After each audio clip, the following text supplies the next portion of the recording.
नमस्कार, आशा है आप सब अच्छे हैं। राष्ट्रीय सुरक्षा कानून नेशनल सिक्योरिटी एक्ट को लेकर मैं आपसे आज बात करना चाह रही थी।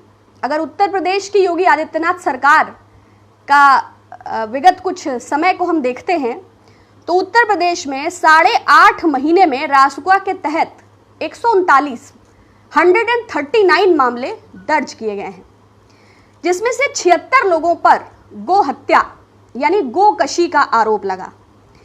इसमें सबसे ज्यादा मामले बरेली जिले के हैं और 31 अगस्त तक बरेली पुलिस जोन में रासुका के तहत 44 मामले दर्ज किए गए और वहीं जघन्य अपराधों के लिए 37 लोगों पर और अन्य अपराधों के लिए 20 लोगों पर रासुका के तहत मामले दर्ज किए गए।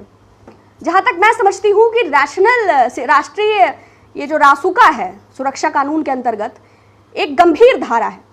अगर इसका उपयोग सरकार गोकशी के लिए कर रही है, ठीक है, अगर कोई क्रिमिनल है तब तो ठीक है, लेकिन अगर जैसा कि सरकार का रिकॉर्ड है, जैसे कि सरकार की एनकाउंटर पॉलिसी है, ठोको नीति है, तो अगर इसको विरोधियों को परास्त करने के लिए, अल्पसंख्यक दलितों और विशेष समुदाय के लोगों को प्रताड़ित करने के लिए, जो दबे कुचले और मजलूम हैं उनका उत्पीड़न करने के लिए योगी आदित्यनाथ सरकार यदि इसका दुरुपयोग कर रही है, जो कि बहुत ही क्लियरली मेरे द्वारा दिए गए डेटा के आधार पर विजिबल है, तो ये बहुत ही निंदनीय तथ्य है।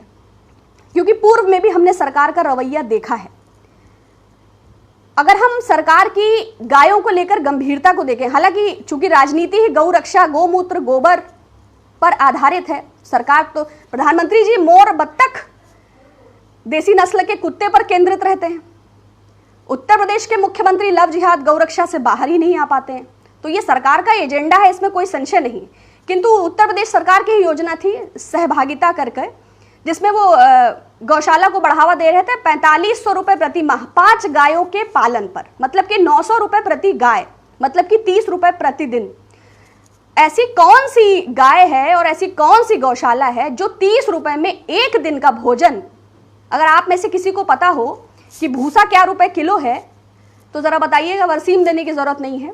आप अपनी राय इस पर जरूर लिखें कि रासुका के उपयोग और दुरुपयोग को लेकर और ये जो मामले दर्ज हुए हैं गौकशी पर जिनमें रासुका लगाया गया है, आप डॉक्टर कफील का ताजा मसला लें, ठीक है, उन पर रासुका लगा, मैं उस पर कुछ नहीं कहूंगी, किंतु वही कंपनी जिसमें 1049 बच्चे बीएलआरडी अस्पताल में ऑक्सीजन की कमी से ईश्वर के पास चले गए, उनके पेरेंट्स का दर्द समझना चाहिए, लेकिन उसी ऑक्सीजन कंपनी को, ब्लैकलिस्टेड कंपनी को दुबारा ऑक्सीजन सप्लाई का ठेका मिलता है, तो ये भी तो गलत है। अगर बीएमसी की कार्यवाही कंगना रनौत पर होती है और पूरा देश कहता है गलत है, लेकिन विकास दुबे के घर पर बदले की भावना से खिसियाहट की उत्तर प्रदेश सरकार बुलडोजर चला देती है। अब विकास दुबे नहीं है, मुझे नहीं पता उसके बीवी बच्चे कहां रह रहे हैं, तो ये कार्यवाही क्या जायज है? कंगना रनौत भारत की बेटी हैं, गृह मंत्री ने उनके वचनों का मान रखा, लेकिन उन्नाव पीड़िता भी सीरिया की बेटी नहीं थी। जब माननीय मुख्यमंत्री जी सेंगर का बचाव कर रहे थे और ट्रक चढ़ा दिया था माखी कांड में उन्नाव पीड़िता के ऊपर, तो वो भी तो भारत की बेटी थी।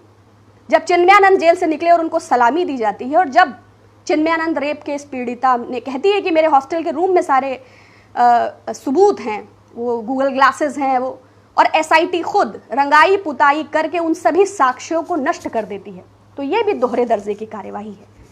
हमारा देश आईपीसी, सीआरपीसी और कॉन्स्टिट्यूशन से गवर्न होने वाला कंट्री है, नो डाउट। सरकार केंद्र की हो या प्रदेश की, सरकार इन विषयों में उलझा के रखना चाहती है।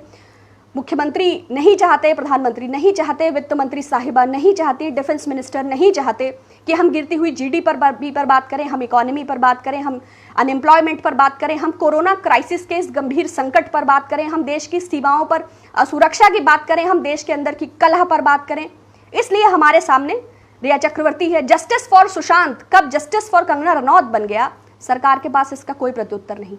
और लगातार घटनाएं, दुर्घटनाएं हमारे इर्द गिर्द के समाज में बढ़ती चली जा रही हैं और सरकार अब आईआरसीटीसी में भी 20% की हिस्सेदारी के लिए प्राइवेट हो गया है। परेश रावल साहब नेशनल स्कूल ऑफ ड्रामा के अध्यक्ष नियुक्त हो गए हैं।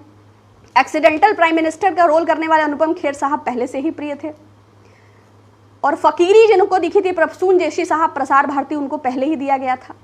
तो देश पर तो कब्जा है ही, कम से कम जब तक विवेक जागृत है तब तक तो अपने कानूनों को बचाने का प्रयास करिए। कमेंट बॉक्स में ज़रूर लिखें रासुका के उपयोग और दुरुपयोग को लेकर। होगा तो वही जो सरकार कर रही है, लेकिन हम मुखर हैं और हमें अपनी बात को ज़रूर प्रकट करना चाहिए। बहुत शुक्रिया।